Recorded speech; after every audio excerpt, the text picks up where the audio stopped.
Smart mobile ఉందంటే చాలు WhatsApp తప్పనిసరిగా ఫోన్లో ఉండాల్సిందే. ఇక మన భారతదేశంలో తమ వినియోగదారుల సంఖ్యను పెంచుకుంటూ మరింత స్పీడ్తో దూసుకెళ్తుంది వాట్సాప్. అయితే ఇప్పటికే వాట్సాప్ యూజర్ల సంఖ్య 20 కోట్లకు దాటిందని మొబైల్ మెసేజింగ్ సర్వీస్ వాట్సాప్ ప్రకటించింది. వాట్సాప్ సహవ్యవస్థాపకుడు బ్రియాన్ యాక్టన్ భారత్లోని బిజినెస్ హెడ్ నీరజ్ అరోరాతో కలిసి ఐఐటి ఢిల్లీ క్యాంపస్ను సందర్శించి విద్యార్థులతో ముచ్చటించారు. భారత్లోని కోట్లాది మంది వాట్సాప్ వినియోగదారులకు మెరుగైన సేవలు అందించడంపైనే ప్రధానంగా చర్చ జరిగింది. తమ యాప్ను మరింత భద్రతా ప్రమాణాలతో తీర్చిదిద్దేందుకు వాట్సాప్ కొత్తగా పలు అప్డేట్లతో పాటు ఫీచర్లను ప్రవేశపెడుతున్న సంగతి తెలిసిందే.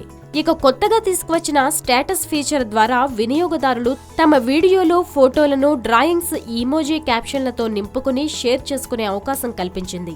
24 గంటల వ్యవధిలో తాము కోరుకున్న ఫ్రెండ్స్ కి కనిపించేలా వీటిని పంపుకోవచ్చని అంటున్నారు. ఇక మున్ముందు వాట్సాప్ వినియోగదారులకు మరిన్ని ఆశ్చర్యాలకు గురిచేస్తుందో చూడాలి మరి.